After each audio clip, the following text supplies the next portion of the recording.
¿Qué tal? Buen día a todos. ¿Cómo están?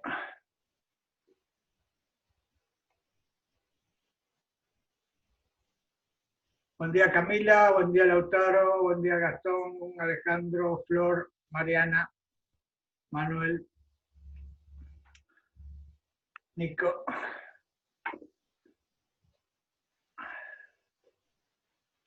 Bueno, hoy 14 de julio empezamos escuchando la Marsellesa y cambiamos la foto alegórica, solo porque tuve un ratito para divertirme con esto. Vamos a empezar con Física 2. Recordemos que estábamos estudiando difracción y en este tema, que lo vimos como una interferencia múltiple, siempre tenemos que asociar la consecuencia que tiene para toda la descripción ideal de la óptica geométrica, porque limita la eficiencia de los instrumentos ópticos. Por más que se hayan diseñado instrumentos ópticos para tener aumentos que resuelvan dos estrellas muy lejanas o dos virus separados que son muy chiquitos, en última instancia los instrumentos están limitados por la difracción, porque las lentes son monturas y actúan como diafragmas, es decir, actúan como esas aberturas que vimos en la clase pasada. Entonces, para tener presente por qué estamos estudiando esto, por ejemplo, acá hay dos fuentes que podrían ser dos estrellas lejanas, y acá hay un sistema como lentes, telescopio, que tiene un diafragma de apertura, y este diafragma de apertura, por tener un tamaño finito, produce imágenes que no son puntos, sino que son funciones limitadas que tienen una localización espacial inversamente proporcional al ancho de la abertura. Eso lo vimos para una abertura rectangular, pero es igual para toda otra abertura. Vamos a ir viendo los distintos ejemplos. Entonces, si una fuente produce una imagen que es una mancha central rodeada de manchitas secundarias, pueden suceder situaciones como esta que está acá a la izquierda, donde claramente veo que hay dos fuentes, que hay dos máximos, y asocio cada máximo con una fuente, pero cuando las fuentes empiezan a estar muy cerca o la difracción empieza a ser muy notable, el ancho de los picos se empieza a ensanchar y podemos tener situaciones donde acá se sigue viendo que hay dos fuentes, acá están más cerca, pero todavía se ve que hay dos fuentes. Fíjense, este sería el criterio de Rayleigh que vimos cuando vimos la interferencia de N fuentes.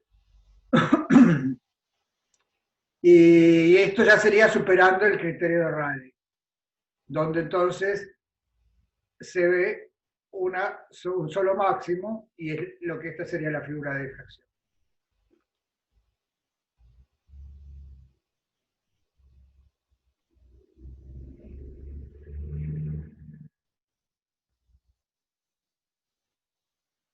Bueno, eh, la clase pasada estudiamos esto, ¿no? Vimos que, quiero recordar algunas cosas, nada más.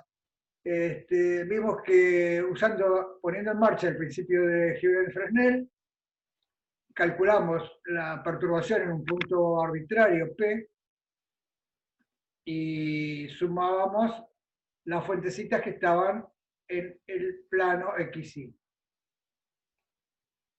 Y entonces teníamos esto que estaba acá, una suma de A sub n por E a la I omega t más delta n, sacábamos el factor común el E a la I omega t, y me quedaba este E a la I delta n que tenía dos componentes, porque así lo habíamos pensado cuando vimos n fuentes. ¿Sí? Este delta n mayúscula que está acá tenía contribuciones de la fase inicial de las fuentes y de las diferencias de los caminos ópticos.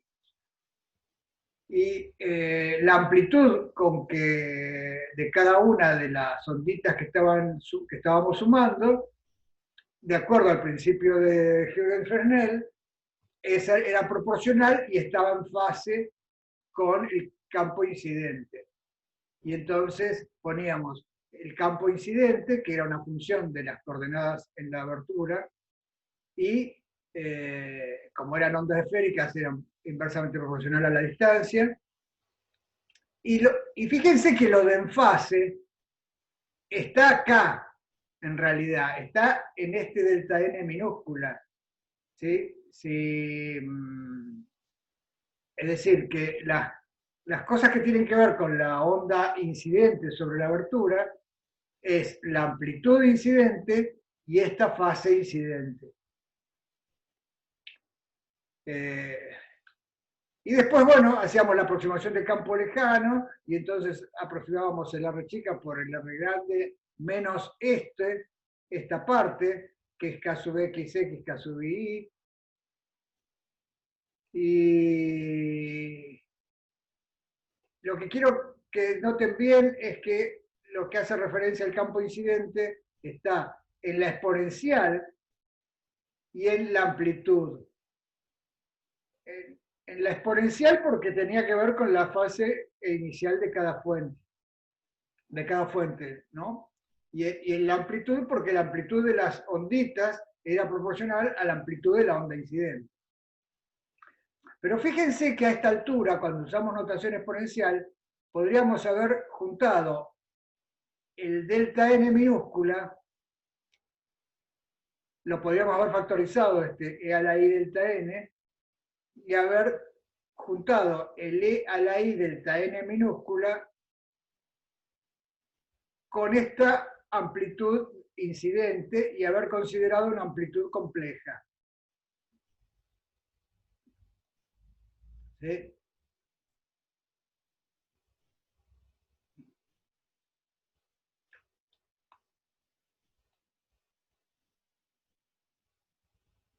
Lo que quiero decir es esto. Fíjense que el campo, este campo incidente que venía en la amplitud de las onditas elementales de Huygens, que está multiplicado por e a la i, toda esta exponencial compleja, es la perturbación incidente en el plano XY. Entonces, también yo podría haber dicho la amplitud de esta y el e a la i delta de XY, usarlos como campo incidente y entonces en el diferencial de perturbación de la ondita elemental se ve bien en cualquiera de estas dos expresiones. En la clase pasada no lo traté así, lo tratamos como está escrito, ¿no? Pero fíjense que podría hacer si incidente por el e a la i delta de XY, todo eso sería como una amplitud compleja, incidente, que sería otra manera de tratar y de manejar las amplitudes, porque sería una amplitud proporcional y en fase, ya directamente, ¿no? Entonces, proporcional y en fase sería este término de acá y este término de acá. Lo que estamos haciendo es deconstruir un poco lo que habíamos hecho de una manera, porque veníamos del lado de sumar n perturbaciones de n fuentes. Y ahora también podríamos mirarlo así. Son dos maneras distintas. En la manera que lo vimos antes, bueno, por ejemplo, la fase inicial de las fuentes, esas elementales, era 0 si todas estaban iluminadas a la misma vez, por ejemplo, con un frente de onda plano, sí. Y el campo incidente, la amplitud incidente era constante porque los planos de los frentes de onda eran paralelos a la abertura, y entonces ese incidente era constante. Esto era cuando la dirección de incidencia era paralela al eje Z, que era este eje Z que estaba acá.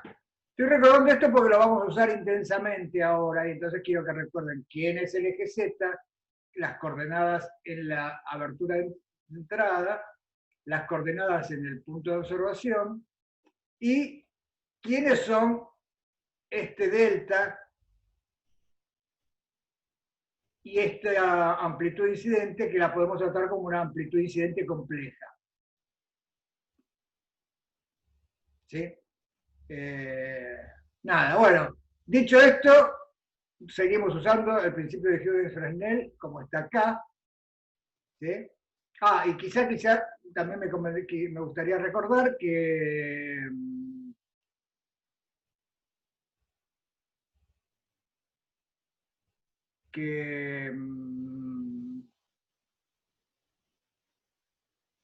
si la dirección de incidencia no es paralela al eje Z, como está por ejemplo acá, fíjense que entonces aparece este delta, que antes era 0 acá, aparece un delta. Claro, porque fíjense que ahora lo que aparece de nuevo es algo proporcional ahora al seno de este ángulo, tita 0. Las diferentes onditas elementales que están a lo largo del eje Y no se prenden juntas, se prenden con un retraso, porque esta se prende antes que la que está un poquito más arriba y que la que está un poquito más arriba, y ese desfasaje también es lineal. Bueno, en este caso es I por el seno de tita, por K. O sea, es K0I por el seno, K0I por I. ¿Sí? Tienen, esto hasta acá lo siguieron.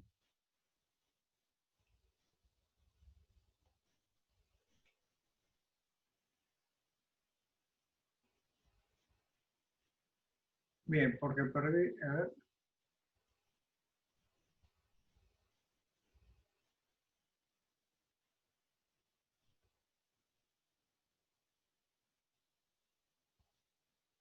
Bueno, entonces,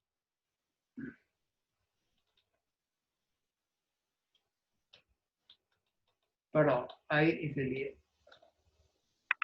Bueno, entonces apliquemos esto al caso de la abertura circular.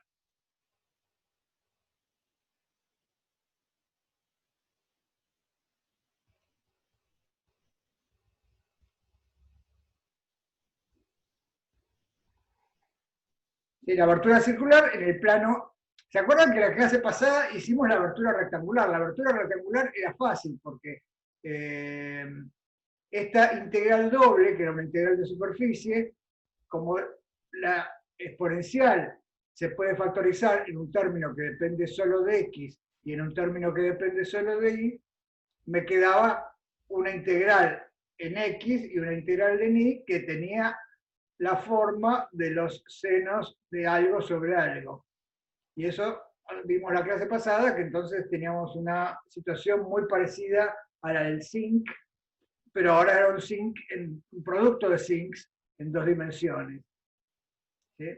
Ahora, en cambio, la integral, el proceso para calcular una abertura, la difracción por una abertura circular es idéntico, es completamente idéntico al del que hicimos la clase pasada para la abertura rectangular. Lo que se complica es un poco la integración, porque ahora no me conviene integrar en coordenadas cartesianas x, y, sino que me convendría integrar lo normal acá y lo fácil para poner los límites a la integral sería integrar en las coordenadas cilíndricas en el plano XY. Coordenadas cilíndricas que describan cada punto diferencial S, este punto que tiene coordenadas X chica y chica, ¿sí? Que hace referencia a la ondita de Huygens en X chica y chica.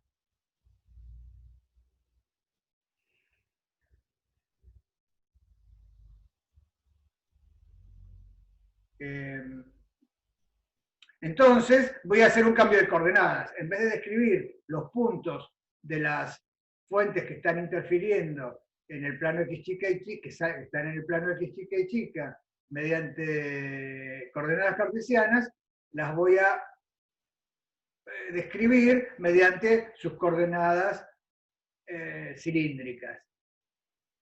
¿Sí? Rho, la distancia ρ que va del origen al punto, la coordenada radial ρ,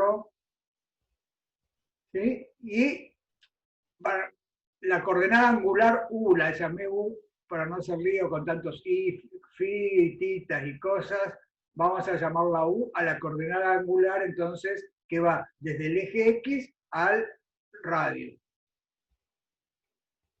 Entonces, x es ρ por el coseno de u y y es ρ por el seno de u.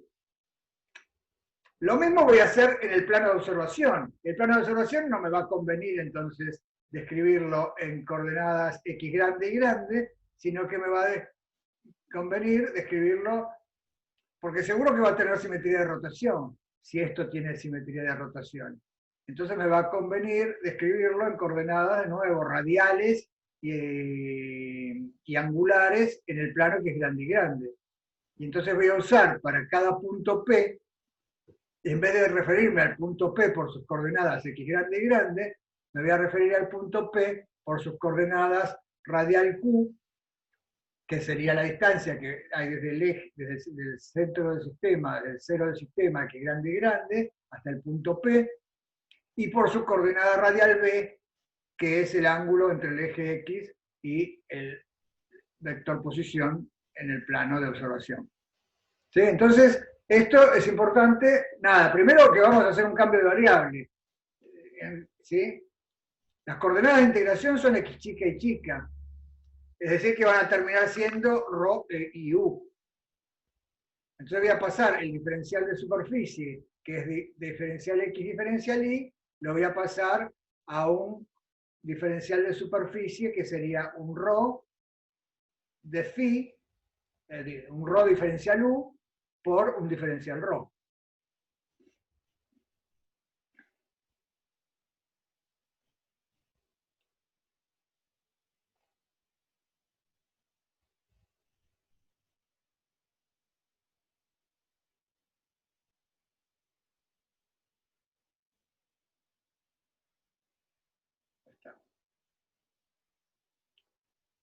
Gastón pregunta si siempre conviene tener a ambos planos el mismo tipo de coordenadas.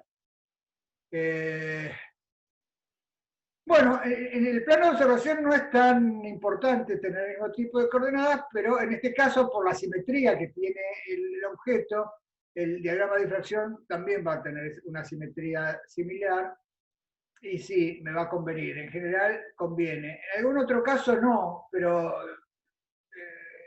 o sea, la respuesta para Gastón sería que sí, que acá sí que conviene. En este caso sí que conviene. Entonces, bueno, nada, ahora cuentas. ¿Sí? Fíjense que me voy a centrar en los... Me voy a centrar en la integral, porque todo lo que está después, a mí me interesa tener que la perturbación en P es una amplitud por E a la I omega T. Y a esa amplitud la voy a elevar, voy a tomar el módulo al cuadrado y voy a calcular la intensidad. Entonces, estos factores de proporcionalidad no los voy a arrastrar porque después de la intensidad voy a decir que es proporcional. Entonces, centrémonos, el tema es, centrémonos en la integral doble. Centrémonos en esta integral. Entonces, esta integral, fíjense que como si supongo que la pantalla está iluminada normalmente, el delta sería 0. Si la pantalla estuviera iluminada de manera oblicua, el delta sería una función lineal, pero hagamos primero el caso de que el delta es 0, es decir, que el frente de onda incidente es paralelo al plano XY. Entonces, solo tenemos que prestar atención a la integral doble, esta que está acá. El diferencial X diferencial Y es el diferencial de superficie, ¿no? Y bueno, podemos pensarlo como un ρ diferencial U por un diferencial ρ. Y entonces tendríamos esto. ¿Sí? Si no hacemos el jacobiano del cambio de variables, igual nos va a dar esto, el elemento de área. ¿Sí? Kx era la proyección del vector k en el eje x, y k sub i era la proyección en el eje y. En el desarrollo que hicimos resultaba k por x sobre z, k por x grande sobre z, ¿sí? Y si no poníamos una lente, y si poníamos una lente en el medio, este era el seno del ángulo que formaba en la dirección, digamos, el ángulo horizontal, en la dirección del eje x. O sea que esto era x grande sobre f también. Depende cómo esté armado el sistema de difracción de Fraunhofer, si pongo lente o no pongo lente. Si no pongo lente y lo pongo a una distancia z muy grande, el kx será k por el seno de algo, y ese seno es x grande sobre z. Si pongo una lente, ese es el ángulo que subtiende desde la lente, un punto cualquiera x, y entonces es x grande sobre f. Lo mismo con i, con k sub i. ¿Sí? Y entonces reemplazo k sub xx más k sub i, y entonces el k sobre z lo saco factor común, después el x, me queda el x grande, producto con el x chica, es decir que me queda un factor ρ por q. ¿Sí? Recuerden que q y ρ eran las coordenadas radiales en la pupila de entrada, en la abertura y en el plano de observación. Y entonces, sacando ese factor común, como me queda x chica por x grande e y chica por y grande, me queda coseno de u, coseno de b, y acá me queda seno de u, seno de b. Entonces, el argumento de la exponencial es k por ρ por q sobre z, y esto es el coseno de la diferencia entre u y b, u menos b. Claro, acá lo hicimos súper general para darnos, pero también podríamos haber dicho, dada la simetría que tiene el obstáculo, si esto yo lo giro alrededor del eje Z, no puede haber diferencia de intensidad si yo giro el obstáculo alrededor del eje Z.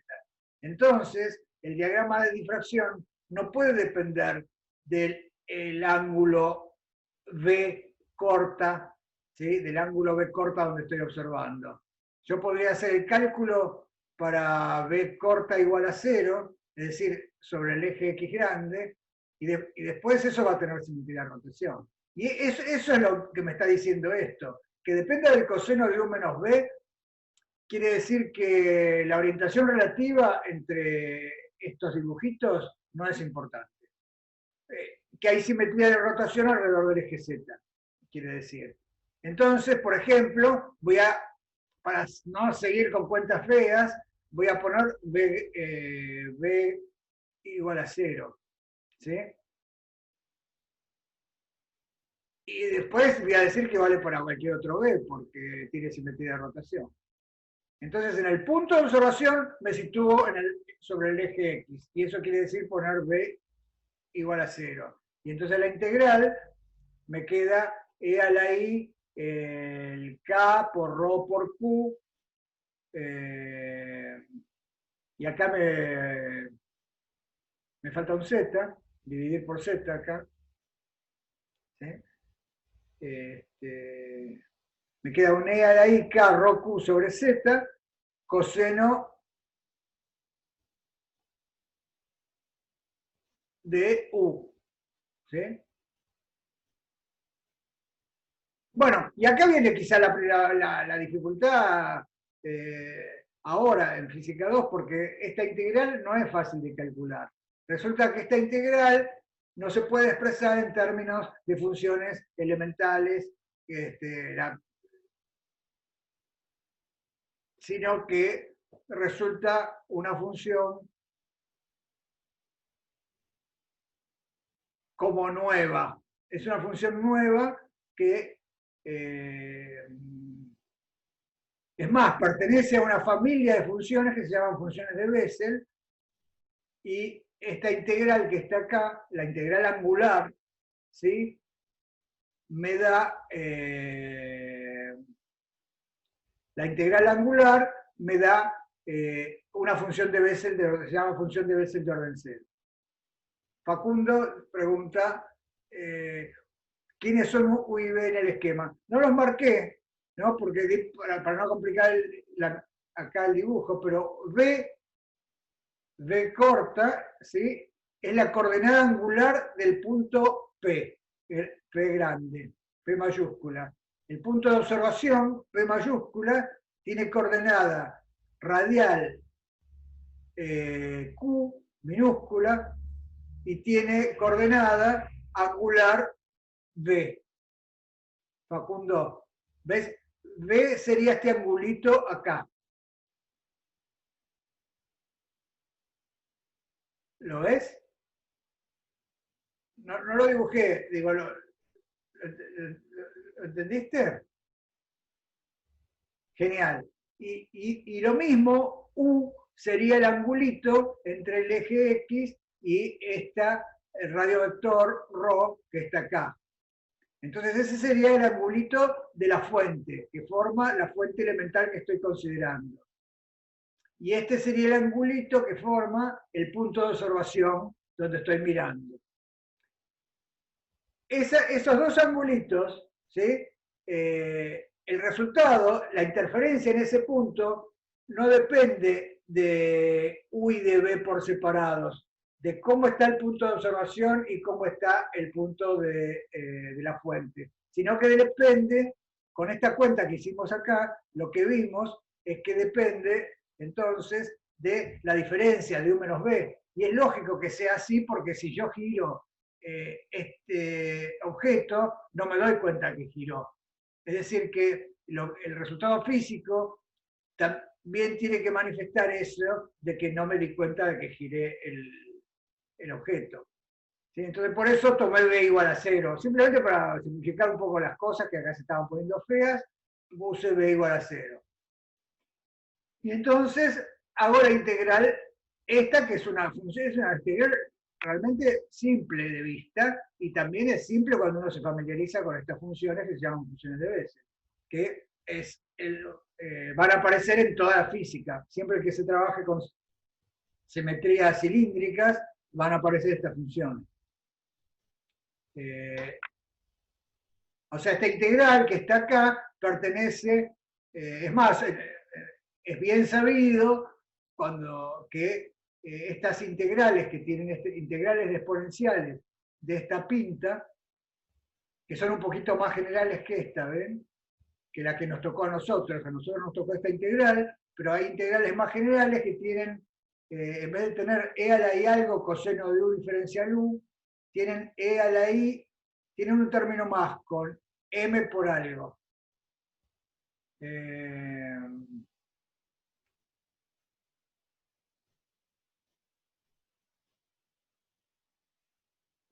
Fíjense que estas se llaman funciones de Bessel de orden m. Este m que está acá es este m que está en el exponente acá. Acá no hay m, m es 0, por eso esta integral es proporcional a la función de Bessel de orden 0. De este argumento que está acá, k por ρ por q sobre z. Acá, acuérdense que me olvidé de poner un z.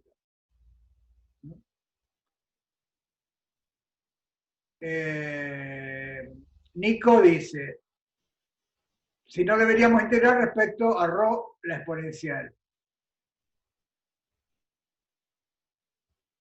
Sí, la exponencial la tenemos que integrar. La exponencial la tenemos que integrar en x y en y. Es decir, la tenemos que integrar en ρ y en u. O sea que esta integral doble en x y en y, que antes hacíamos de menos a sobre 2 a sobre 2, de menos b sobre 2 a b sobre 2 para la abertura rectangular, ahora no tenemos los límites tan fáciles, pero sí los tengo fáciles si los escribo en ρ y en u.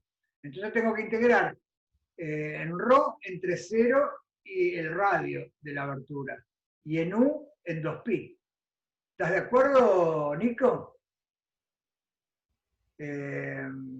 Lo que pasa que entonces me fijo, cuando factorizo esto, fíjense que me queda, tengo la posibilidad de integrar primero en ρ y después en U, o primero en U y después en ρ.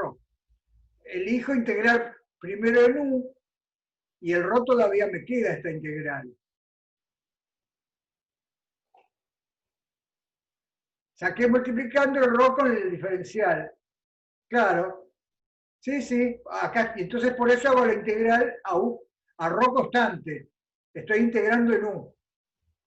Y ahora todavía me queda, después voy a tener que integrar en ρ. El resultado que me dé acá, que va a depender de ρ, porque ρ está en el exponente, después lo voy a tener que integrar en ρ todavía.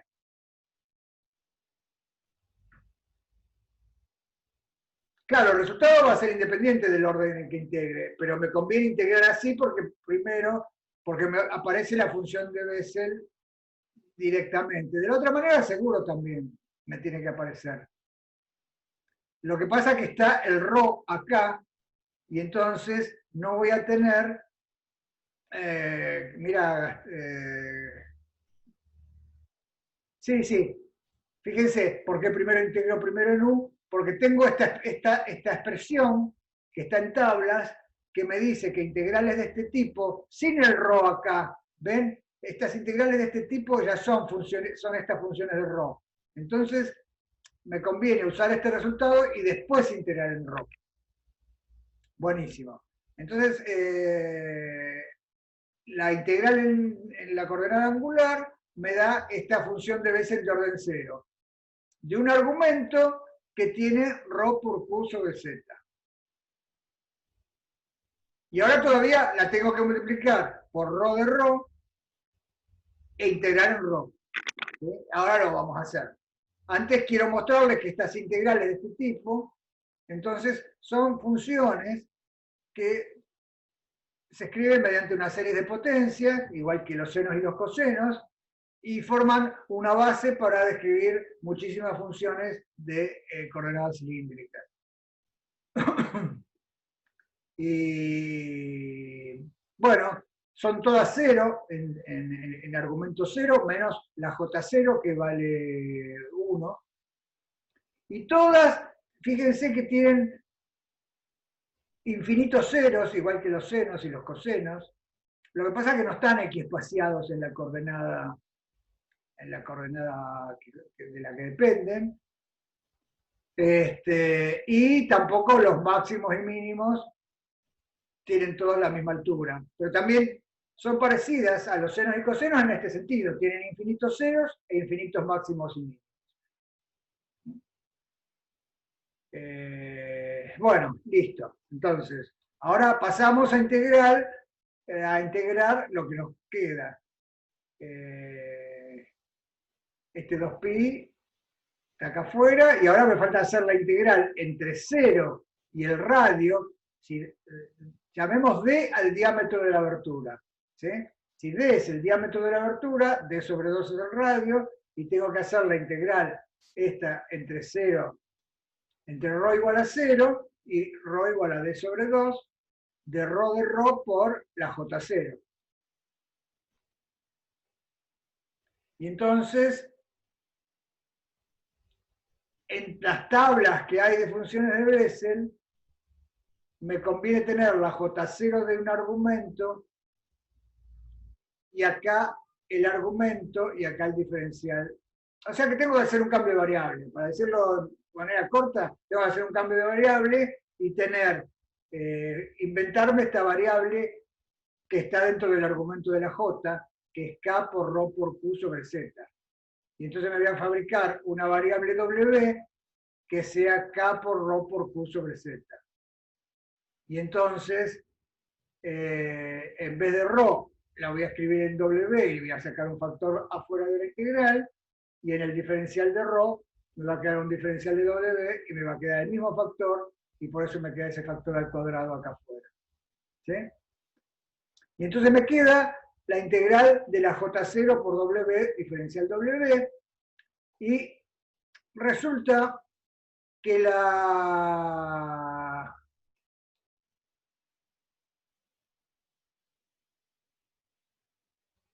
se sabe que la integral de la J0 por W, la primitiva de esta integral de Bessel, vuelve a ser otra función de Bessel. Fíjense, como la J0 por algo, resulta que es la J1. De la misma manera, muy parecido a lo que pasa con los senos y los cosenos. La integral del seno es el coseno, la integral del coseno es el seno, salvo signos, salvo factores, ¿sí? Acá pasa lo mismo. La integral de la J0 ahora por W me da la J1. Y la integral, acá pregunta, ¿cuál es el límite superior de esta integral? El límite superior de la integral en ρ es d sobre 2, es el radio. Y el límite inferior es 0, desde el centro de la abertura hasta el radio. Y acá, cuando hago el cambio de variable, es desde el centro, desde w igual a 0 hasta w igual a... y en vez de... Fíjate que hice el cambio de variable... Lo llamé W, acá ρ Q sobre Z. Entonces el límite superior, que me quedó borrado acá, sería K D sobre 2 Q sobre Z. Bueno, como la función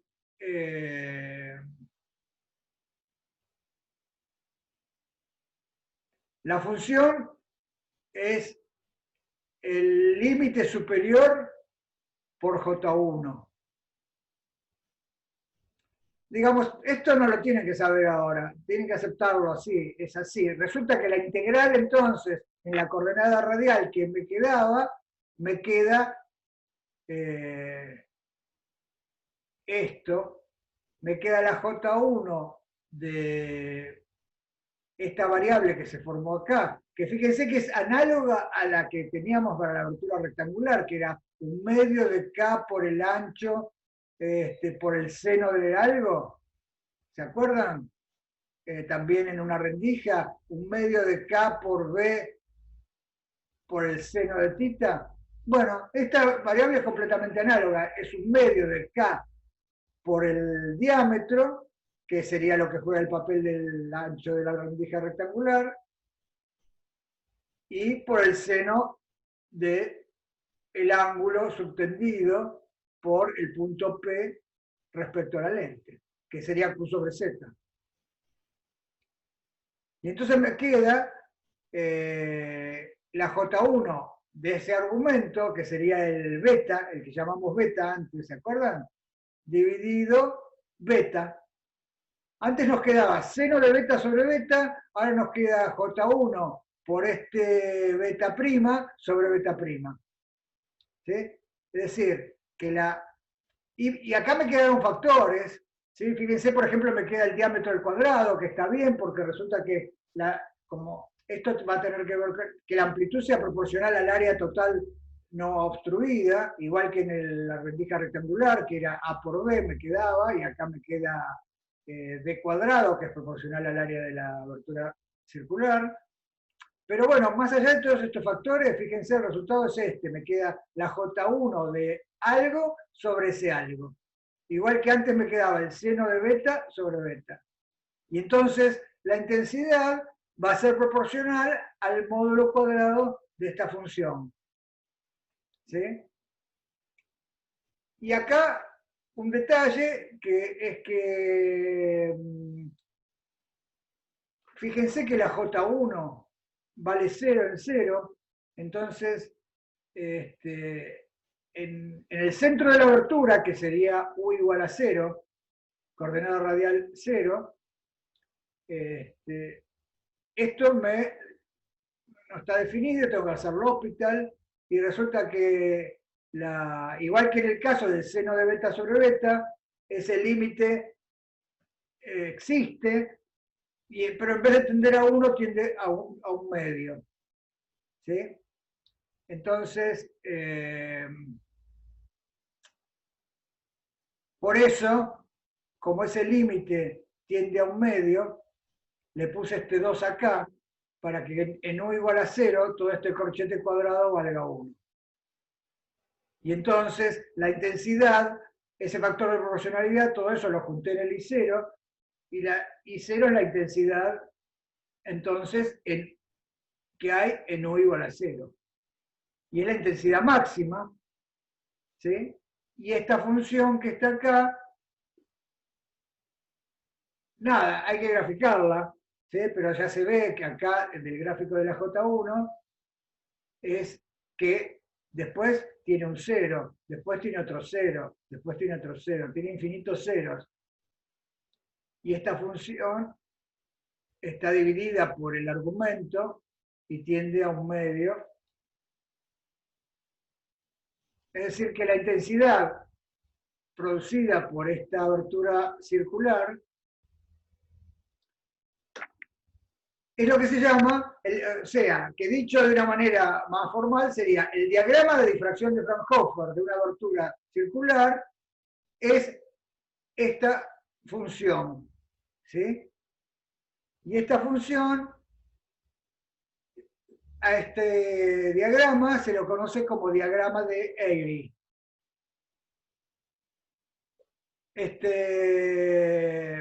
Airy fue el astrónomo real y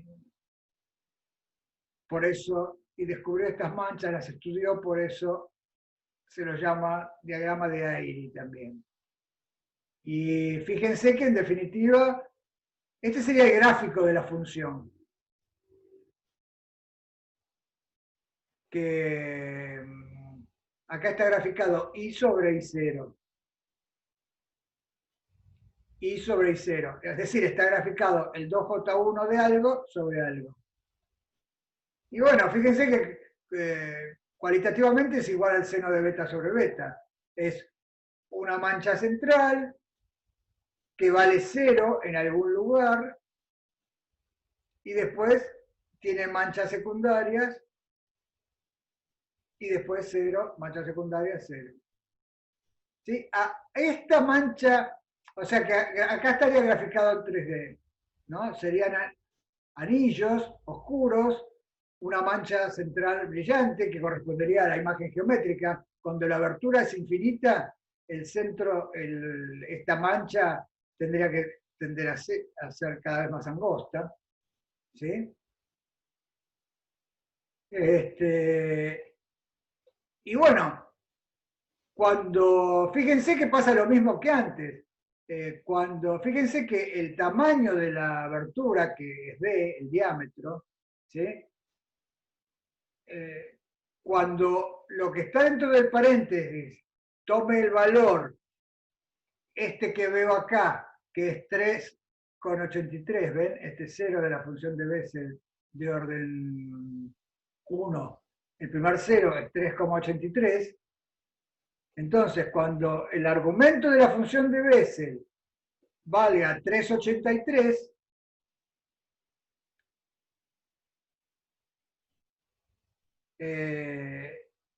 de ahí puedo despejar el Q para el cual tengo el primer anillo oscuro. Y fíjense que ese Q resulta inversamente proporcional al D, porque me va a quedar KdQ sobre 2Z igual a 3,83, eso me va a dar la posición del primer anillo oscuro. Y entonces eso me va a dar, cuando divida ese 3,83 por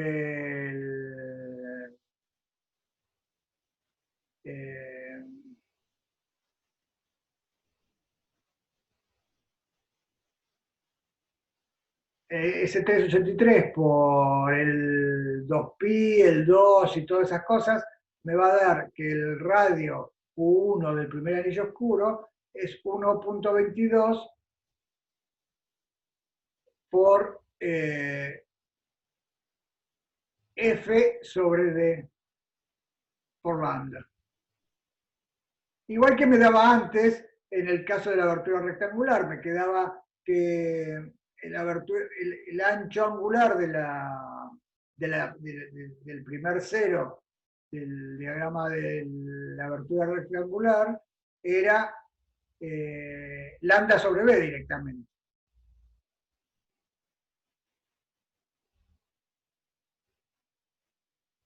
Bien.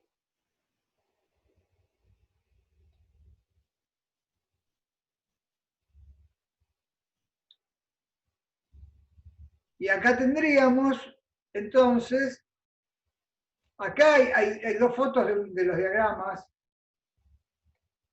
Por ejemplo, este de acá correspondería a una abertura de 0,5 milímetros, un agujero circular de 0,5 milímetros de diámetro. Y entonces, esta mancha blanca de acá es el primer disco de Airy. ¿Sí? Este mancha oscura corresponde a este cero. En esta mancha central, si uno hace la cuenta y calcula la integral debajo de esta curva, va a ver que está el 80 y pico por 84, 85%, no me acuerdo bien, de la intensidad incidente. O sea que acá en este manchón, claro, es la imagen geométrica. Esto debería tender a la imagen geométrica, al puntito que tendría que ver cuando pongo una lente, cuando miro en el plano focal de una lente. En vez de un puntito, veo esta mancha, ¿sí? Una mancha que tiene un ancho inversamente proporcional al tamaño de la lente. Si la lente tenía 0,5 milímetros, este manchón tiene este radio, este diámetro. En cambio, si pongo un agujerito más grande, de 1 milímetro, ven, el radio del manchón disminuye porque aumenté el tamaño del agujerito. Y eso se da siempre en difracción. ¿Sí? El tamaño característico en el diagrama de difracción de Fraunhofer es inversamente proporcional al tamaño característico del obstáculo. ¿Sí? Acá el obstáculo tiene un tamaño característico D, el tamaño característico del diagrama de difracción es inversamente proporcional al D. La clase pasada vimos el ejemplo de la abertura de la rendija y de la abertura rectangular y pasaba lo mismo. ¿Sí? Y por otro lado sabemos que eso tiene que ver con que adelantamos que era la transformada de Fourier, tenía que ver con la transformada de Fourier.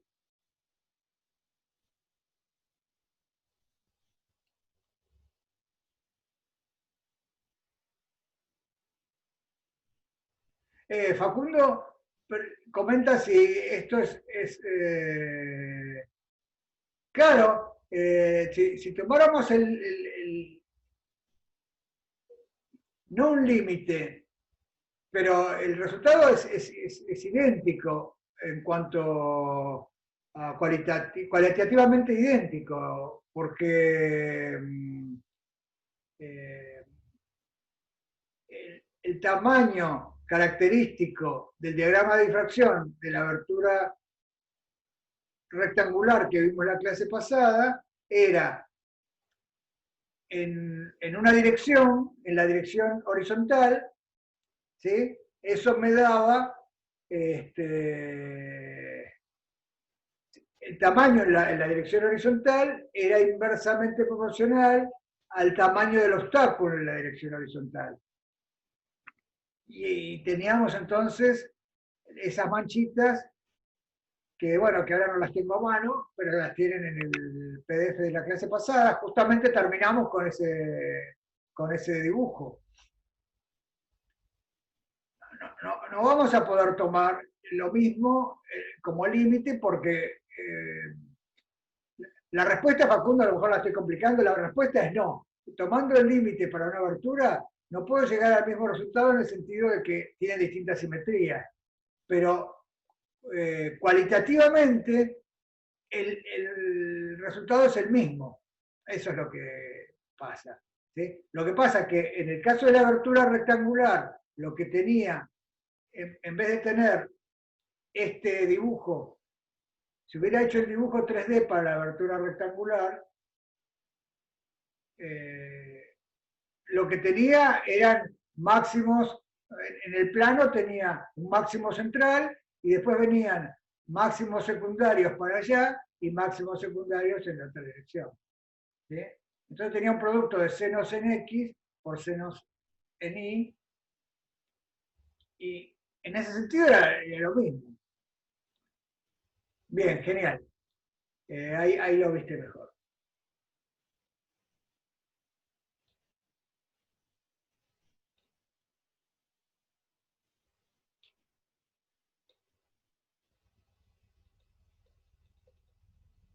Bueno, nada, acá también lo que se tiene que quedar y prestar mucha atención es esto. Fíjense, de acá pasé de un agujero, dupliqué el tamaño del agujero. ¿Sí? Y entonces el tamaño del diagrama de difracción se redujo a la mitad.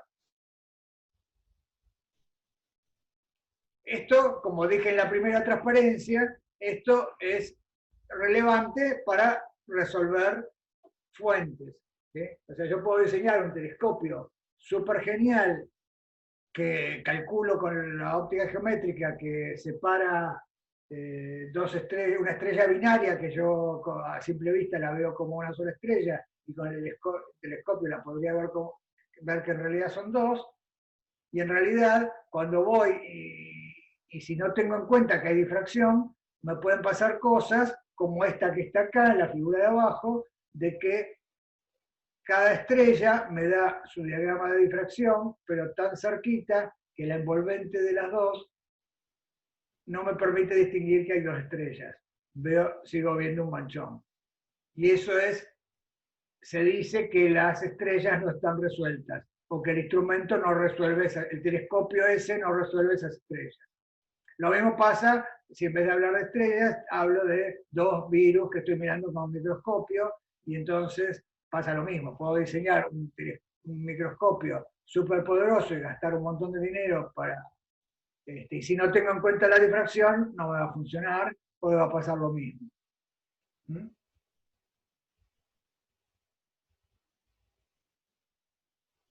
Claro, bueno, eso es lo que quiero decir, lo digo más gráficamente en esta transparencia, ¿no? Eh, si acá tuviera la luz que proviene de dos cosas que angularmente mi ojo no resuelve, que estoy usando un instrumento para resolverlo, si ese instrumento tiene una abertura, de cada objeto voy a tener un diagrama de Airy. Y entonces, si la abertura es lo suficientemente grande para que estos radios de los diagramas sean chiquitos, voy a ver, a pesar de que estén un poco encimados, voy a ver que hay dos cosas, como está en esta foto. Ahora, si el tamaño del instrumento que estoy usando es tan chiquito que los diagramas de difracción acá son tan grandes, la mancha central es tan amplia angularmente, estos dos manchones se van a superponer y no voy a ver que acá, no voy a ver esta entradita que está acá. Esto se va a hacer cada vez más uniforme y va a ser más un solo manchón.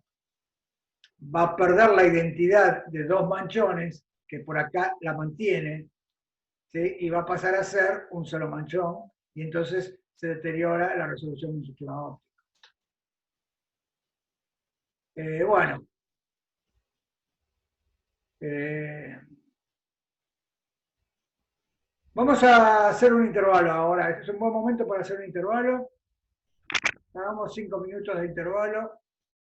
Y digo, acá terminarían los ejemplos que vamos a ver de diagramas. Vimos todos ya, ¿no? Porque antes de hacer el intervalo, fíjense,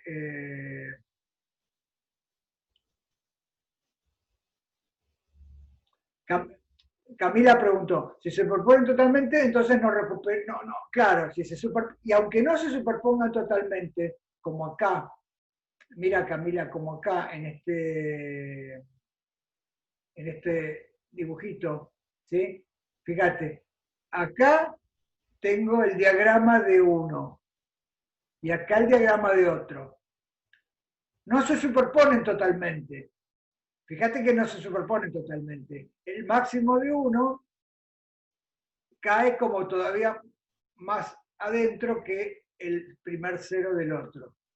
Genial, ahí lo ves. ¿Ves? No se superponen totalmente. Sin embargo, como son fuentes incoherentes, fíjense que entonces las intensidades se suman y entonces la envolvente que me da no tiene pinta de ser dos cosas. Yo lo que miro es esta envolvente punteada y entonces no tiene pinta de ser dos cosas. Genial, Camila, ahí lo ves. O sea que justamente no hace falta que se superpongan totalmente, lo ideal sería que estén claramente resueltos, es lo que estaría indicado acá, que estén bien separados, eso sería lo ideal. ¿Sí? ¿Cuál es el caso límite? Y bueno, un criterio sería este de Rayleigh, es decir, que el máximo de uno caiga en el mínimo del otro, porque ahí todavía se ve un poquito de una depresión en la intensidad resultante que me permite decir esto todavía tiene identidad de dos manchitas. Ahora acá no, acá se perdió la identidad de dos manchitas y es una sola manchita y no distingo dos cosas a pesar de que hay dos cosas. ¿Sí?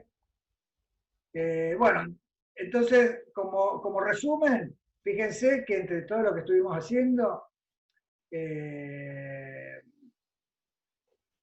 sabemos calcular, usando el principio de Huygens-Fresnel, sabemos calcular la resultante, la amplitud resultante y entonces también la intensidad en el plano de Fraunhofer de cualquier obstáculo plano iluminado por un frente de ondas incidente que tenga casi cualquier forma. ¿Sí? Porque eso le pusimos XN y N. Usamos ejemplos, en general lo que se usa son ondas planas para iluminar, que estén paralelas al plano del obstáculo o que estén inclinadas, como acá, ¿sí? Pero entonces lo que hay que evaluar es, y calculamos la perturbación en P, pero de la perturbación en P, fíjense que lo único que nos interesa es esta integral, ¿sí? Es esta integral que está acá, porque esta integral es proporcional a la amplitud de la perturbación resultante. Entonces, es como que prestemos la atención a esta integral. Esta integral me da la amplitud de la perturbación resultante. Y los factores, bueno, como después, acá estoy apretando algo cada vez que se va todo al diablo. Acá está, acá lo recuperamos. ¿Sí? Nada, entonces, y esto ya lo pusimos en marcha, por ejemplo, cuando lo pusimos en marcha para una abertura, para una rendija rectangular, ¿se acuerdan? Que se extendía solo en una dirección.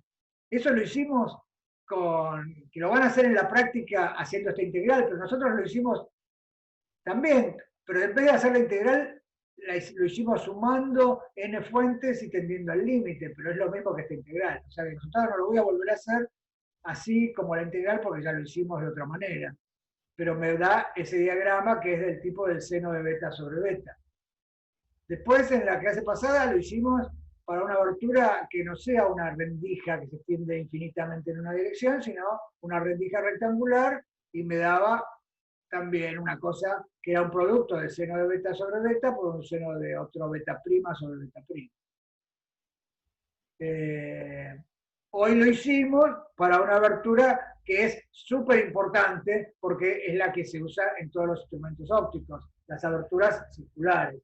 Entonces, las aberturas circulares es importante, es muy importante, si bien tiene esta dificultad que vimos con las funciones de Bessel y la integral, la idea es que ustedes esto lo tienen que entender, aunque les parezca un poco oscuro estas partes de la función de Bessel, pero vayan haciéndose amigos porque las funciones de Bessel se las van a encontrar toda la vida.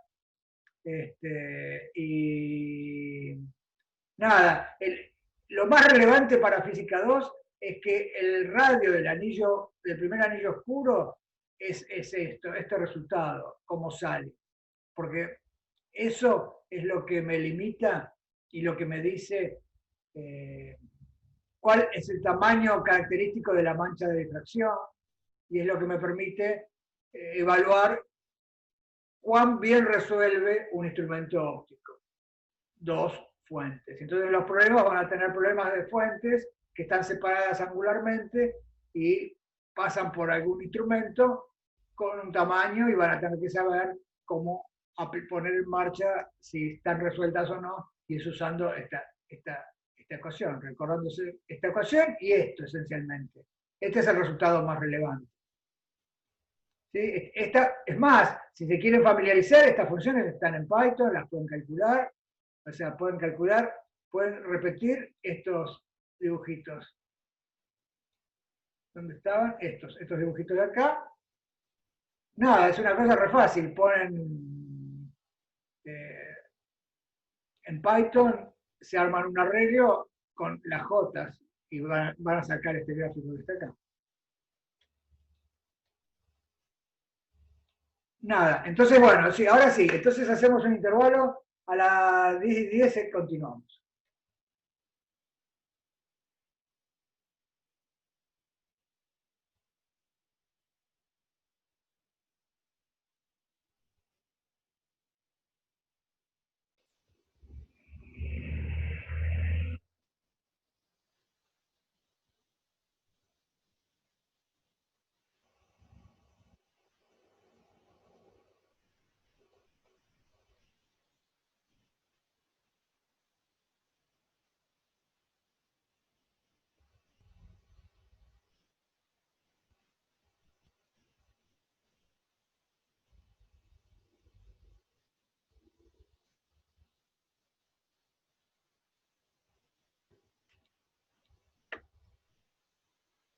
Vamos a seguir con la segunda parte de la clase. Bueno, la primera vimos entonces la difracción de Fraunhofer por una abertura rectangular, por una abertura circular, perdón, y bueno, vamos a ver ahora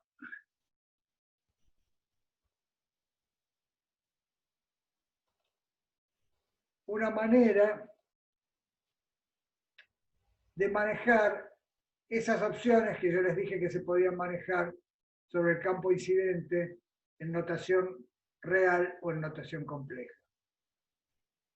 ¿Sí? Entonces, vamos en esta transparencia. Vemos en esta transparencia, en la parte de arriba está puesto ya está lo que ya escribimos muchas veces, que es la perturbación en el punto P. Y entonces acá, como hice notar al principio de la clase, la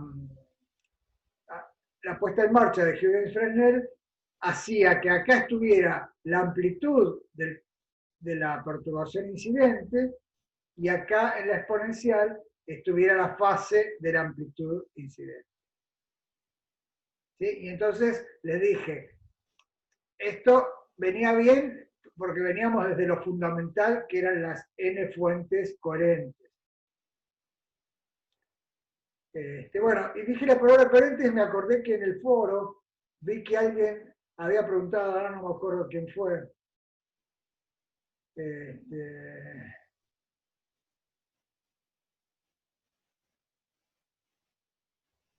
Me parece que era, bueno, no me acuerdo quién fue, y que Milton le contestó, y que preguntaba, que era, Manuel, sí, perfecto, Manuel eras vos, me acuerdo perfecto, sí. Que no te había quedado claro el concepto de coherente, de qué era coherente.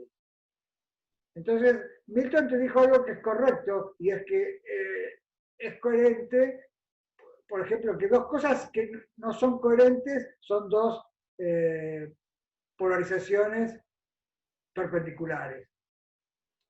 ¿Sí? Pero vos también habías hablado de trenes de onda y de tiempo de coherencia, y entonces, en realidad, la coherencia, aún no solo para el caso de la luz, sino que en general, es una definición súper fácil para acordarse siempre, es que dos fuentes son coherentes o dos perturbaciones son coherentes si pueden interferir. Es decir, si pueden darme un diagrama de máximos y mínimos como los que estuvimos estudiando. Si puede pasar eso, las fuentes son coherentes. ¿Sí? Si no pasa eso, si las intensidades de las fuentes se suman, son incoherentes. Lo que pasa es que la coherencia no es un concepto absoluto. Lo estamos tratando así elementalmente, pero con un tratamiento un poquito más sofisticado, bueno, y también lo vimos, tendríamos que dar cuenta que el concepto de coherencia, la coherencia de una fuente no es una cosa que es por sí o por no, que hay casos intermedios, ¿sí? Por ejemplo, cuando si dos trenes distintos se superponen, entonces son incoherentes. Y ahí tenemos incoherencia, no son coherentes. Ahora, si un tren se superpone solo parcialmente con otro, y bueno, los máximos y mínimos, el diagrama de máximos y mínimos empieza a deteriorar, pero en ese caso sería parcialmente coherente. ¿Sí? Y cuando se superponen, cuando no hay tiempo, cuando el tiempo de coherencia es infinito, serían entonces completamente coherentes. Pero la definición de coherencia sería esa. Dos fuentes son coherentes si pueden interferir. Es decir, si las intensidades resultantes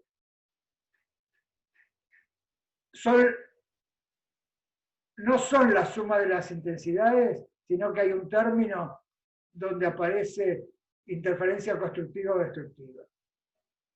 ¿No?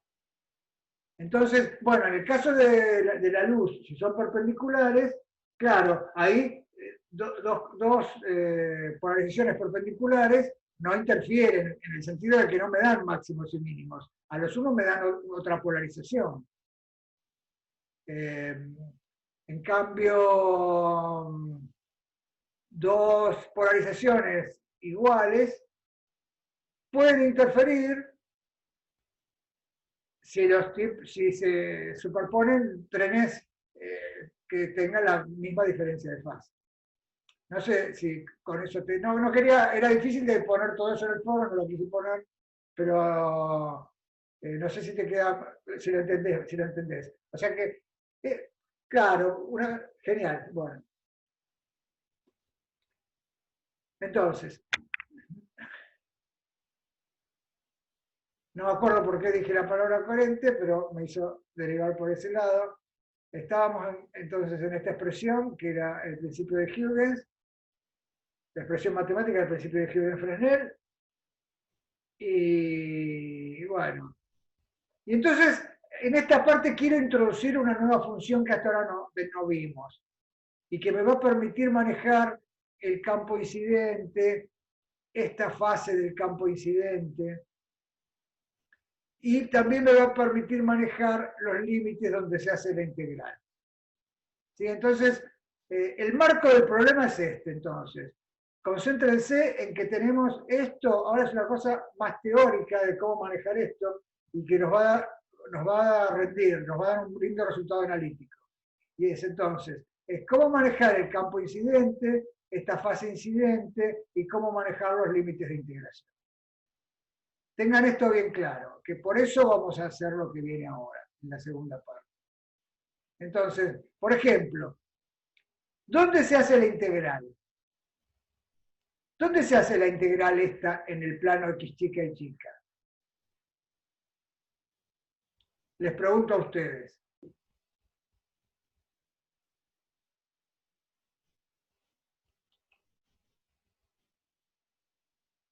En la abertura, dice Gastón. Sí, perfecto. Si tengo una abertura, es en la abertura. Y la pantalla podría tener muchas aberturas, serían las aberturas. ¿Sí? Pero la idea es esa. En las aberturas. Otra manera de decirlo sería en las partes no obstruidas del plano XY. Por ejemplo, si en el plano X chica y chica lo que tengo es una letra E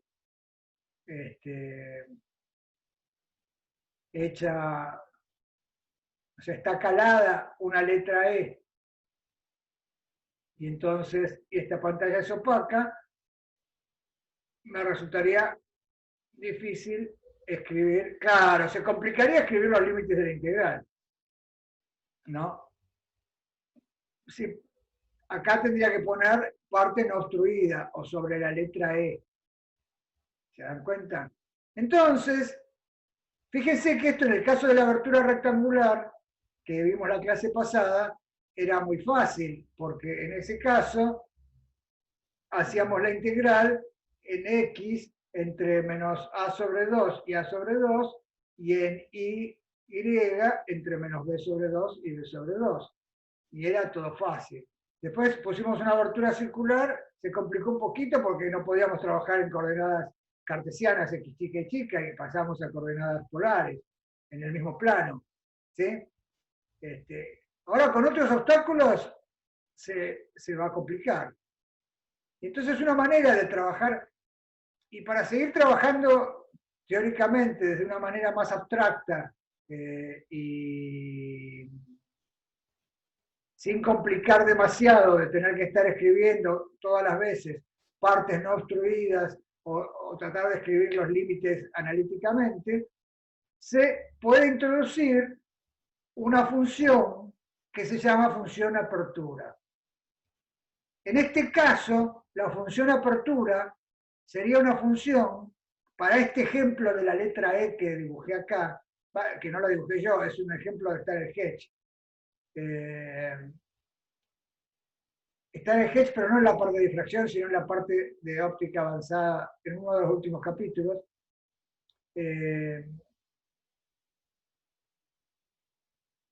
Fíjense que para este caso, uno podría definir una función a de xy que valga 0 en las partes obstruidas y que valga el campo incidente en amplitud y en fase en las partes no obstruidas. Y entonces acá uno podría reemplazar el sí incidente por el E a la I delta, que repito, era la amplitud y la fase del campo incidente, ¿sí? Lo podría reemplazar por A de xy.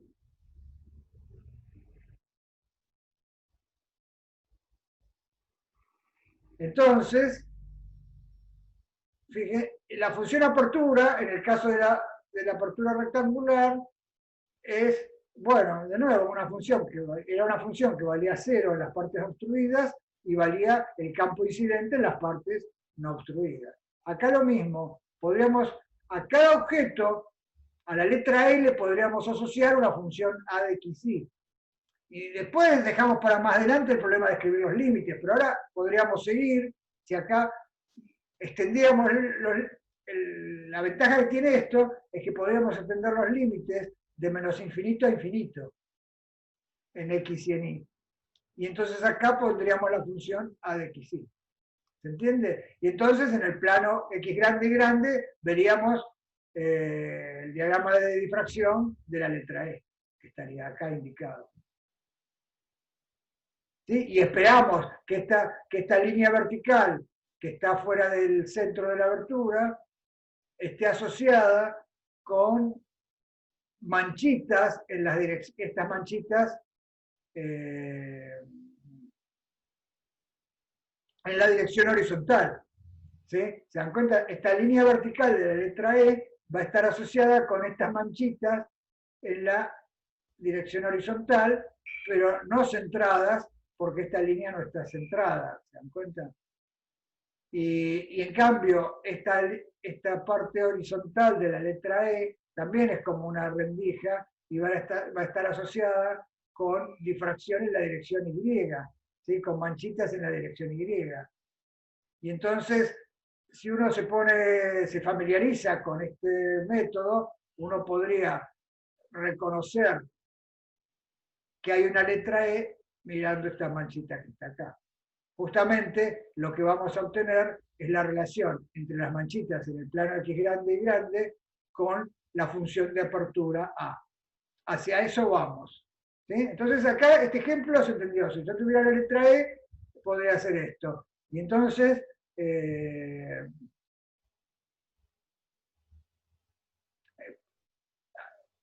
acá, entonces, nada, eso, porque los límites los extiendo de menos infinito a infinito, ¿sí?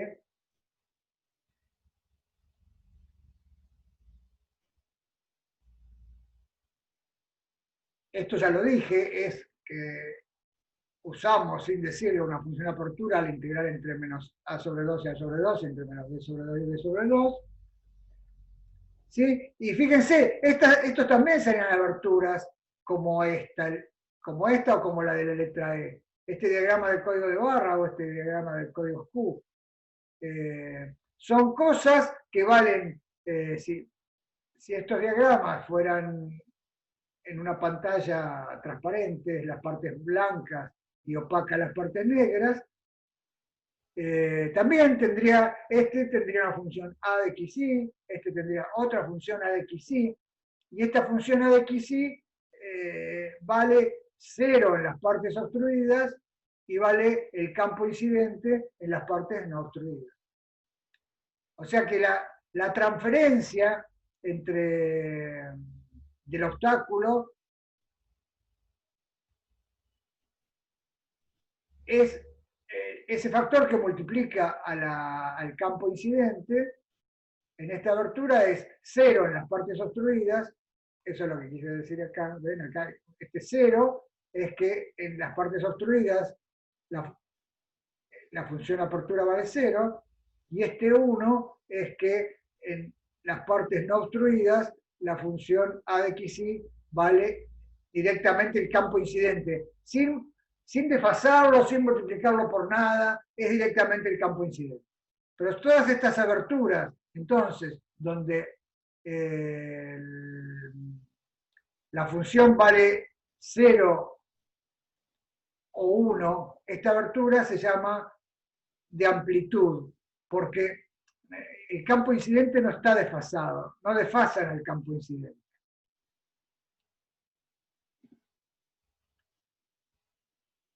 Sin embargo, hay otro tipo de obstáculos que, si en vez de tener la abertura así, tuviera una abertura que en esto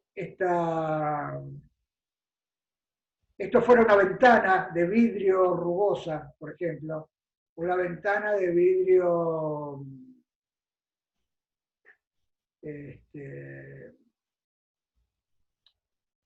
¿vieron este vidrio que no es liso? No me acuerdo cómo se llama, este vidrio que tiene rugosidades y entonces no permite ver. ¿Sí? Esa sería una... Si bien transmite el campo incidente, ¿sí? Si fuera completamente transparente, sí, creo que no me acuerdo cómo se llama, es áspero, Luciana dice áspero. El vidrio, bueno, no me acuerdo cómo le dicen los vidrieros. Bueno, lo que quiero decir es que hay obstáculos que son transparentes, completamente transparentes, pero que desfasan al campo incidente. ¿Sí? Nada. Sigamos con estas aberturas que no desfasan.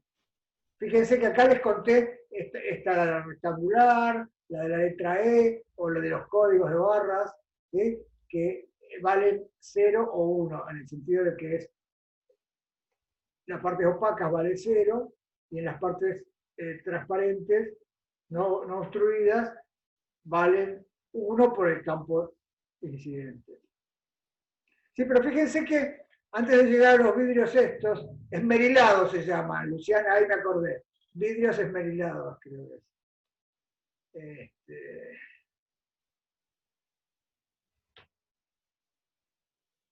Eh, podemos imaginar aberturas más complicadas, por ejemplo, fíjense que si yo tomara una foto del diagrama de la abertura rectangular y me quedara con la foto, ¿sí? Y la imprimiera en una transparencia, ¿sí? También tendría un objeto que obstruye la luz en las partes negras y que deja pasar en las partes completamente blancas. Este, y, y en las partes grises deja pasar una porción, y en las partes más negras deja pasar una porción más chiquita. Entonces fíjense que acá podríamos definir funciones de apertura que valgan entre 0 y 1. ¿Sí? 0 cuando son en partes obstruidas, y si trabajo digitalmente, podría definir niveles de grises y asignarle a cada valor de gris como un valor de la función apertura. ¿Sí? Seguirían siendo aperturas de amplitud, porque no, me cambiarían esta parte del campo incidente, me cambiarían la amplitud del campo incidente, pero no me cambiarían esta parte del delta minúscula al que nos referimos al principio de la clase, porque eso tiene que ver con la fase de las fuentecitas de Huygens y no me lo cambiaría para nada. En cambio, estos otros objetos que se llaman de fase, se llaman aberturas de fase, son aberturas que pueden desfasar el campo incidente. Por ejemplo, imagínense que a una parte de la abertura rectangular le pongo un obstáculo de vidrio, aunque no sea rugoso, ¿sí? A una parte la tapo con un obstáculo de vidrio y a la otra no. Y entonces los planos, los frentes de onda incidente que vienen paralelos al plano XY, llegan acá, llegan a la abertura rectangular, y donde no hay vidrio siguen como venían. Pero donde hay vidrio se empiezan a retardar porque viajan con velocidad menor, porque tiene un índice el vidrio. ¿Sí? Y entonces, en el caso ideal de que ese vidrio fuera que transmite todo, que fuera completamente transparente, que despreciamos lo que se refleja, ¿sí? Entonces, este sería un obstáculo de fase, porque lo único que hace es la función apertura ahora, lo que hace es cambiarme este delta. Me introduce un delta que depende de XY. Donde esté el pedacito de vidrio, o una manchita, o un granito de polvo, donde esté ese delta, donde esté ese objeto transparente, el campo se va, el frente de ondas plano se va a deformar, se va a distorsionar. ¿Sí? Y entonces, fíjense, acá a la salida, todavía no hicimos las cuentas, pero ya se ve que a la salida de lo que habíamos llamado el plano X chica y chica, este frente de ondas está distorsionado. Estaría lo que se llama modulado en fase. Tiene la fase modulada, entonces deja de ser un frente de ondas plano. Ven acá, en este ejemplo también. ¿Sí? Tengo una fuente puntual en el foco de una lente, sale un frente de onda plano, estoy en difracción de Fraunhofer, y acá tengo por ejemplo, una diapositiva. ¿Sí? Y a esta diapositiva le pego un pedacito de vidrio. Y entonces, este pedacito de vidrio es tan transparente como es la diapositiva. Es decir, que no me cambia la amplitud de la fuentecita de Huygens, pero me las desfasa. Digamos, estas que están acá, las fuentecitas de Huygens, asociadas a esta parte del obstáculo con vidrio, están desfasadas, están retardadas con respecto a las que no tienen ese pedacito de vidrio. Y entonces a estas aperturas se las llama aperturas de fase. ¿Sí? Entonces tenemos como dos tipos de aperturas, y fíjense que esas aperturas entonces también Todas estas aperturas de amplitud y de fase se pueden manejar con funciones A de x, y, ¿sí? Que valen el campo incidente y que manejan esta fase que tiene que ver con la fase inicial de las fuentecitas de Huygens. Entonces todo esto lo podríamos manejar con una función apertura que ya en el caso de las aperturas de fase no sería una función apertura real, porque el factor que multiplica el campo incidente ya no es real. ¿Se dan cuenta? Es un E a la I delta que depende de XY. ¿Sí? Acá trato de ilustrarlo, por ejemplo, con este es el objeto de fase, el obstáculo de fase. Y entonces los frentes de onda plano vienen sobre este obstáculo de fase. Y entonces, a la salida, está separado, pero podría ser muy pegadito, o sea, siempre en el plano XY del lado derecho, y esto es en el plano XY del lado izquierdo, lo que voy a tener es que las fuentecitas de Huygens, que no estaban obstruidas por este pedacito de vidrio, siguen viajando. ¿Sí? Emiten todas con la misma fase, las de por acá arriba y las de por acá abajo. Pero las que están acá en la parte obstruida emiten con una fase retardada, se retardaron. ¿Sí? Entonces, nada, lo que tendría es que acá en el obstáculo hay algo que es como el incidente, pero el incidente sería esta gris que está acá, pero del vidrio salió este punteado que está acá, salió retardado, o sea, es como el incidente pero en T menos algo. Entonces, decir que es en T menos algo es multiplicar el incidente por una fase. ¿Sí?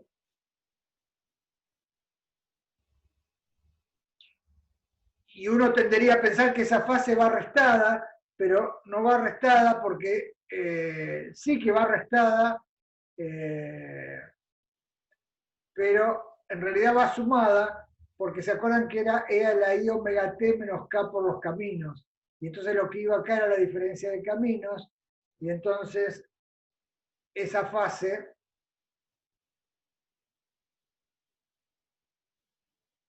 termina siendo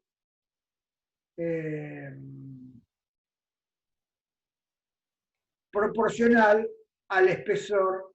Por ejemplo, si es un vidrio así, rugoso, que tiene un espesor que depende de X y de Y, este es el plano XY visto del costado, para no hacer un dibujo tridimensional. Este espesor T de XY me modifica al campo incidente. A la salida de esto voy a tener el mismo campo incidente, pero en vez de ser un frente de onda plano va a estar distorsionado y va a estar desfasado proporcional al espesor que viajó. En la aproximación paraxial va a ser directamente el espesor. Entonces, a este obstáculo de fase le va a corresponder una función de apertura que sea 0 en las partes obstruidas opacas y que en vez de valer 1 en las partes transparentes, va a valer E a la I 2pi sobre lambda por el camino óptico que recorrió en cada XY. Sí, Gastón comenta, es un efecto parecido al que hacían las láminas retardadoras. Claro, sí, es eso, tal cual. Es lo mismo. Es más, formalmente y matemáticamente es lo mismo. ¿Sí? Esta sería la diferencia de camino óptico entre el que recorrió un espesor T de XY y uno que estaba de referencia en el origen y no obstruido, por ejemplo. Y entonces, en este caso, tendríamos una función de apertura que tiene módulo 1 porque es transparente. porque estoy suponiendo un objeto ideal completamente transparente.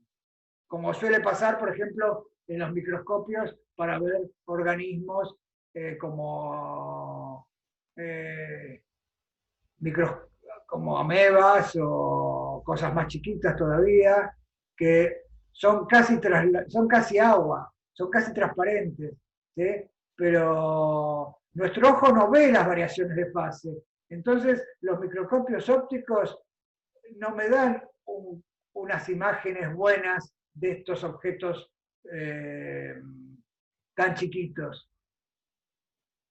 Porque el microscopio óptico está basado en que se hace una muestra del organismo y se lo mira iluminándolo y viendo la luz reflejada. Pero si es un objeto de fase que es casi transparente, no refleja casi nada y entonces no se ven contrastes, no se ven formas, no se ven estructuras y al biólogo le resulta muy difícil entender cuál es la estructura interna de ese organismo. ¿Sí? Sin embargo, se producen retardos y se obtuviera un método para observar esos desfasajes, entonces se podrían poner en evidencia y esa es la base de los que se llama microscopio de fase, ¿sí? Microscopía de fase, que fue, se, se le otorgó un premio Nobel al que desarrolló el tema de la microscopía de fase en 1953. Bueno, pero escapa a lo que es física 2, el microscopio de fase. Simplemente que sepan eso, de que hay estos objetos de fase que son relevantes para la difracción porque introducen desfasajes en las onditas elementales de Huygens, que hasta ahora veníamos hablando como que era pasa o no pasa, ¿no? Entonces, en resumen, fíjense, tenemos obstáculos como las aberturas estas, que son las que pensamos al principio como que pasa o no pasa, donde hay unas funciones que son el campo incidente o cero, es decir, que hay como, por eso lo simbolizamos por un 1 y un 0, que es lo que habría que multiplicar al campo incidente. Y se suele llamar función de transferencia, pero no vale la pena ahora que hablemos de la función de transferencia. Entonces, esta función de amplitud, función apertura, son la motivamos en obstáculos como estos, que pasa o no pasa.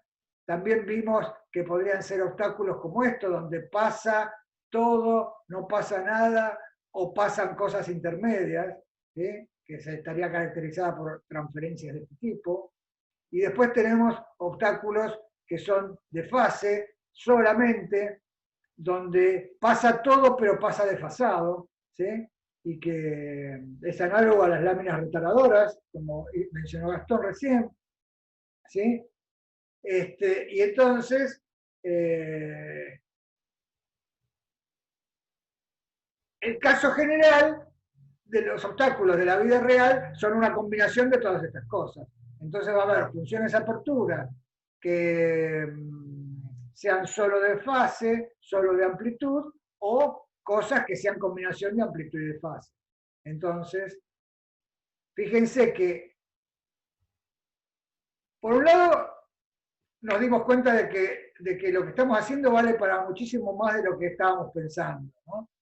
Y después, por otro lado, nos damos cuenta que todo esto, ya que lo hicimos porque veníamos de lo más elemental, ahora si vamos a algo más abstracto, todo esto lo podríamos reemplazar por una función a de xy.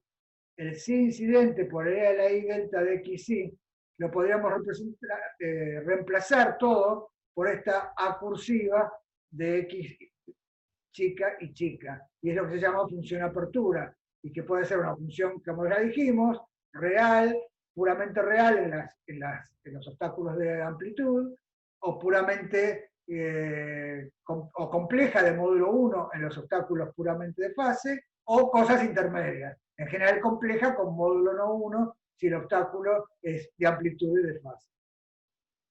¿Sí? Y entonces, Eso, fíjense, que me permite consolidar todo esto que estuvimos discutiendo. Este es un paso importante. No hay que olvidarse del concepto que está atrás. No es que fue que estuvo mal, que perdimos el tiempo en hacer todo lo que hicimos antes. Entendimos todos los fenómenos que estaban. Ahora, todos esos fenómenos, todas esas cosas de las que estuvimos hablando, las podemos tratar mediante una función apertura. Y entonces voy a escribir ahora la perturbación en P, en vez de escribirla así. Es más, voy a poner este epsilon 0, este es 0, que era un factor de proporcionalidad, ¿se acuerdan? Y este R, que era casi constante, y este E a la IKR. Todo eso lo voy a meter ya como nada, en la función apertura. Fíjense que de esa manera la integral, esa que calculamos cuando hicimos recién abertura circular y dijimos miremos solo la integral, claro, fíjense que termina siendo lo único relevante, esta integral, porque después sería la amplitud compleja, esta integral doble, sería la amplitud compleja de la perturbación en el punto P. Fíjense, la perturbación en el punto P resultó un E a la I de omega t por una cosa, y esa cosa es la amplitud compleja, con su módulo y su fase. Entonces, esta integral doble lo que me da es la amplitud compleja de la perturbación en el plano de Fraunhofer. ¿Sí? Y esa perturbación en el plano de Fraunhofer viene dada por esta función apertura, multiplicada por E a la I kxx más ki sub I, diferencial x, diferencial y. A esta integral doble la llamé A mayúscula y es una función de x grande y grande, porque se acuerdan que el kx y el ki dependían de x grande y grande, a qué punto P estaba mirando. O sea, es una función de kx y de ki. Es lo mismo que decir que es una función de x grande y grande. Y entonces, en todos estos problemas, si estamos interesados en la intensidad en el plano de Fraunhofer, lo que tenemos que hacer es tomar esta integral, el módulo cuadrado, y tenemos algo que es proporcional a la intensidad. Puse un igual, pero acá hay un factor de proporcionalidad que depende de cada fenómeno ondulatorio del que estemos hablando, ¿no? Habría que saber en la luz cómo es la intensidad, cuáles son las unidades y todas esas cosas, y los factores electromagnéticos que aparecen, que ya los verán más adelante, pero esencialmente va a ser proporcional algo a la amplitud al cuadrado. ¿Sí? ¿Se entendió? Entonces, el punto que quiero que quede grabado es esto, que la amplitud compleja de la perturbación en el plano de Fraunhofer es esta integral doble en términos de esta función apertura, que tiene que ver con la forma geométrica, con la transparencia del obstáculo y con cómo desfasa el obstáculo. Y bueno, y el resultado de haber hecho esta abstracción es que esta ecuación me dice que la amplitud compleja en el plano de Fraunhofer es la transformada de Fourier de la función apertura. Esta es la que me dice el resultado que vine adelantando desde hace 2 clases. ¿Sí? Porque este resultado, entonces, que la amplitud compleja de la perturbación en el punto P es esta integral doble donde interviene la función apertura, me dice que esta función A es la transformada de Fourier de la función apertura. Y la función apertura también es la antitransformada de la función esta. Es decir, que las dos funciones están relacionadas. Si conozco una, conozco la otra a través de una transformada de Fourier. Por eso se daban todas estas propiedades de localización que estuvimos viendo y siempre se daban igual. Sí, fíjense que acá copié, estas son 2 fórmulas del capítulo 4 cuando hicimos síntesis de Fourier, ¿sí? Y entonces teníamos que cualquier función del tiempo se podía escribir como sumas de e a la menos i omega t diferencial omega. O que una función de omega se podía escribir como suma de funciones del tiempo.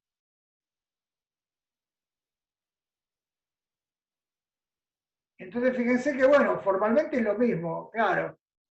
Para que sea justo, acá tendría que poner e a la menos y kxx, fíjense, y entonces miraría con esto, tendría el menos, el i, y fíjense que si acá está t, acá está kxki. O sea, fíjense que kxki juega en el papel, o sea que quizá convendría mirar la 464 para que sea más claro. Fíjense que kxki juega en el papel de frecuencias espaciales, porque acá la frecuencia temporal y acá estaba e a la i omega t diferencial t. Y acá está la frecuencia espacial kxki y acá está diferencial, y acá está x e y. El x y el y juegan el papel del t, y el kx y el ki juegan el papel del omega. Acá está diferencial t y acá está diferencial x, diferencial y. ¿Sí? Entonces,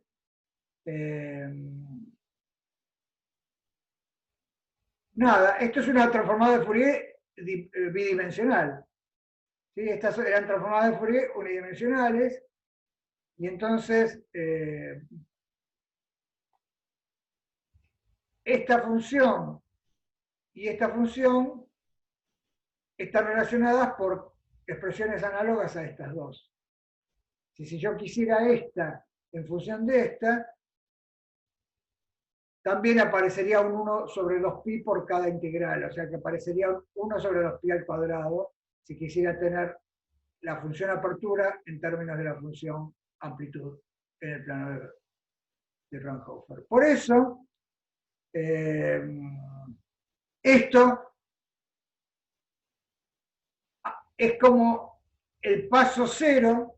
Saber esto es el paso cero de una rama muy linda de la óptica moderna que se llama óptica de Fourier. ¿Sí?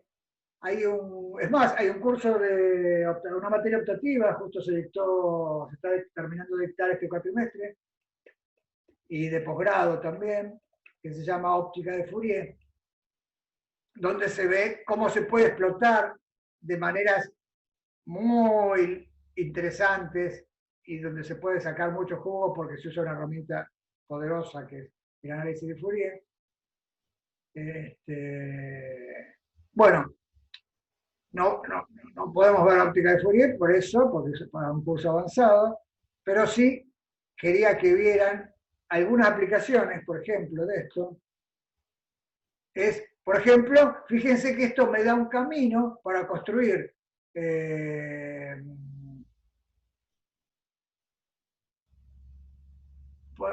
un camino para reconstruir una computadora óptica que, o sea, si uno tuviera una computadora común de las que estamos usando en nuestra vida ahora, ¿sí? Para calcular la transformada de Fourier de una función debería usar las operaciones lógicas de los procesadores, que son esencialmente sumas, restas, y después a partir de ahí se implementan todas las operaciones.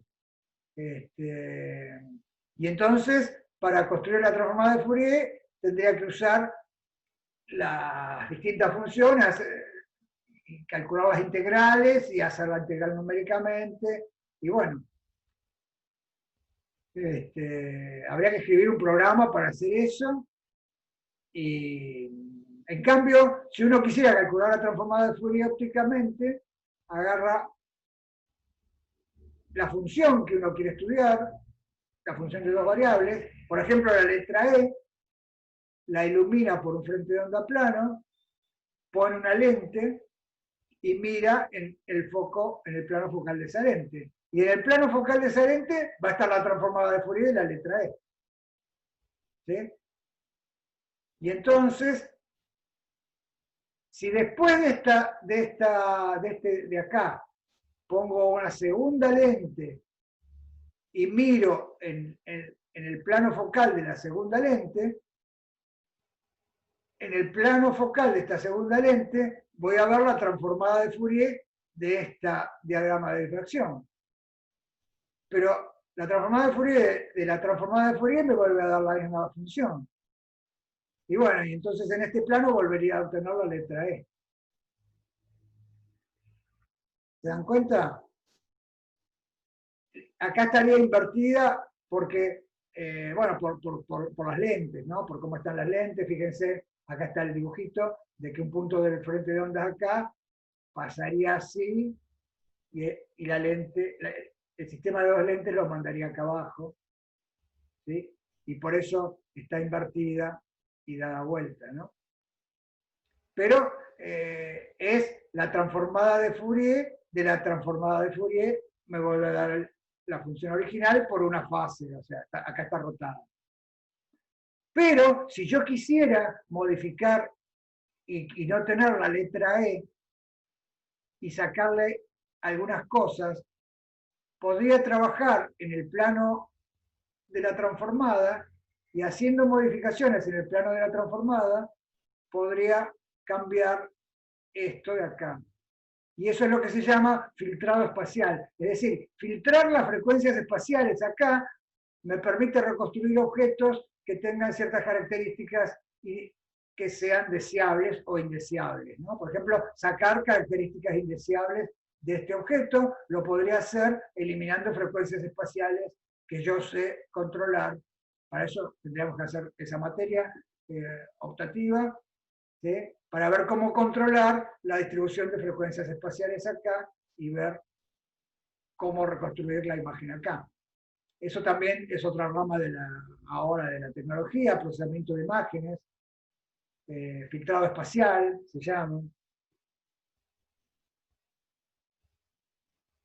Por ejemplo, fíjense, esta es una foto tomada de la Luna por una de las primeras sondas que se mandaron, y entonces es un mosaico armado con barridos, barridos horizontales. Entonces se armó este mosaico de un cráter de la Luna. Y acá se lo dieron a la gente especializada en filtrado espacial, en procesamiento de imágenes, y mejoraron la imagen. Estos filtros ahora están implementados en los programas de imagen. Y uno no sabe bien lo que está haciendo, pero estos filtros, por ejemplo, para eliminar estas líneas negras que están acá, a partir de esta imagen se obtuvo esta imagen mejorada. ¿Cómo? Trabajando en el plano de Fourier. Por ejemplo, el diagrama de Fourier de esto, la transformada de Fourier es esto. Y ven que hay manchitas acá, estas manchitas en el eje vertical. Justamente estas manchitas en el eje vertical están asociadas con estas tiras horizontales, estas líneas negras horizontales que actúan como N rendijas. ¿Se dan cuenta? Entonces, si ahora en el plano de Fourier yo me doy cuenta de eso y tapo, elimino, le resto estas manchitas, que lo puedo hacer tapando con un cuchillo, por ejemplo, y ahora la segunda lente, esta segunda lente, le saqué estas manchitas, me va a reconstruir un objeto que no tenga estas líneas que son las que producían la difracción. Y entonces, ven, con esto es lo que se llama filtrado espacial. Se filtraron estas frecuencias espaciales, así, tan brutalmente como tapándolas, ¿sí? Y entonces, cuando se reconstruye la transformada de la transformada, ¿sí? Entonces, lo que tengo es esta imagen ahora de mucha mejor calidad.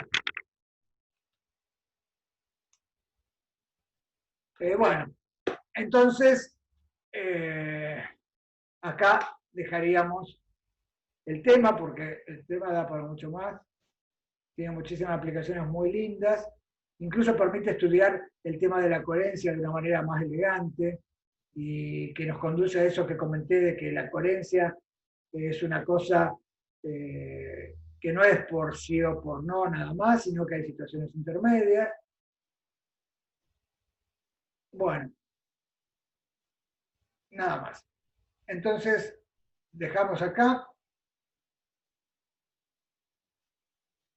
No sé si quieren hacer alguna pregunta, un comentario. Acá veo que Camila comentaste algo de la antitransformada, pero no sé, se me pasó tu comentario. Si querés repetirlo.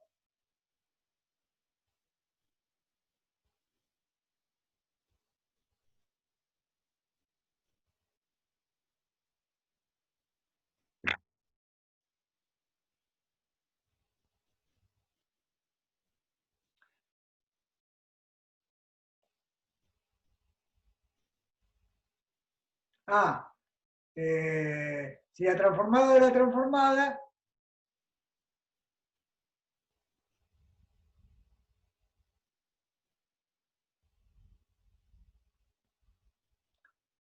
la transformada de la transformada vuelve a ser proporcional a la misma función. Latin, sí.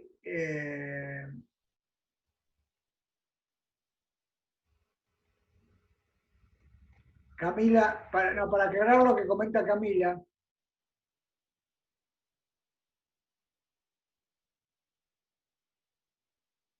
el hecho de cuál es la transformada y cuál es la anti. Por ejemplo, acá la f de omega sería la transformada de Fourier de la f de t.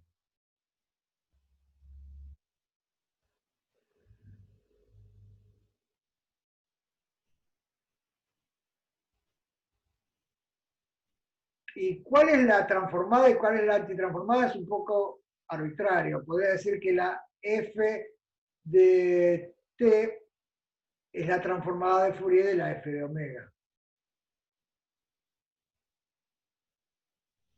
¿Sí? Entonces, la f de t sería la transformada y la f moño de omega sería la antitransformada.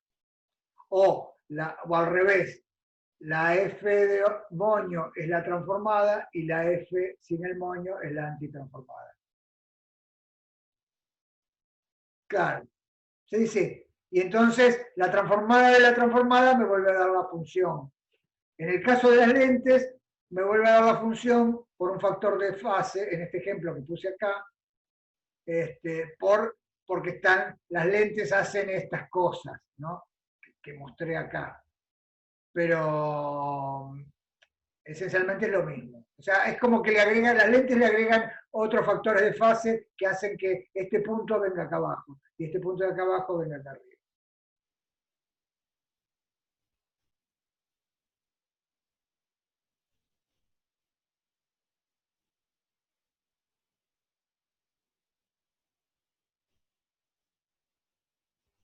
Bueno, si quieren hacer alguna otra pregunta.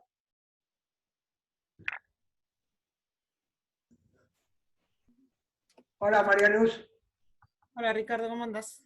¿Qué tal? Bien. Hola Milton. Buenas, ¿cómo andan? ¿Todo bien? Estoy un poco despeinado. Bueno, unos problemas técnicos. Tenía la clase preparada, lista, y desapareció de mi máquina. Así que... No. Sí. Bueno, podemos hacer algo alternativo. Nada, la hago a la vieja usanza, pero no, un PDF de 15 hojas se perdió, no está, desapareció del éter, no sé. Qué bárbaro. Estoy buscándolo, pasé todo el